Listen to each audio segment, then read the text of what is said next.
The city of Grand Haven pushing back tonight against a set of bills moving through the legislature that would remove restrictions on short-term vacation rentals.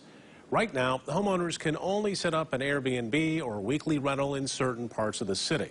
But these bills would allow people to set up in any residential neighborhood where they own a home. News 8's Whitney Burney spoke to the lawmakers behind the bills and the city, who both call this a property rights issue. The city of Grand Haven is known as a tourist destination with vacation rentals all throughout. But here in this residential neighborhood on the east side of the city, those vacation rentals aren't allowed. Those new bills would change that. Near the lake shore, a hot summer destination, you'll find vacation rentals everywhere. And if you're close to the water, you're going to be having people who want to be there. Carol Skytman, who lives just 2 blocks and 2 houses from the water, is surrounded by short-term rentals. People come, people go. You see a different car.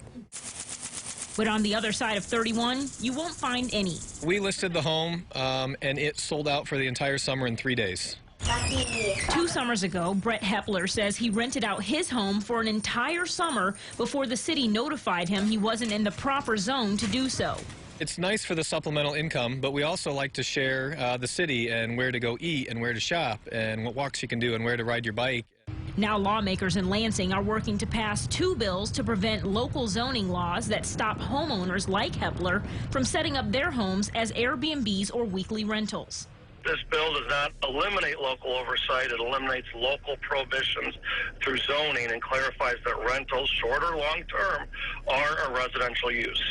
Senator Eric Nesbitt says cities would still have control over noise, traffic, and other things that might impact other neighbors. But Grand Haven city officials say it shouldn't be up to Lansing. In our quieter residential districts, people didn't buy there to live in a vacation district. They bought there to live in a residential district.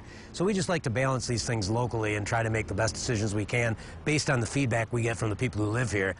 City Manager Patrick McGinnis says there's also concern that allowing short-term rentals in any area would bring more out-of-town buyers and make it even more difficult for residents to find affordable housing. There's already a crisis in available housing in Michigan. We don't have enough housing to house all our people. And so we have to find new housing available, and this is taking away from that stock.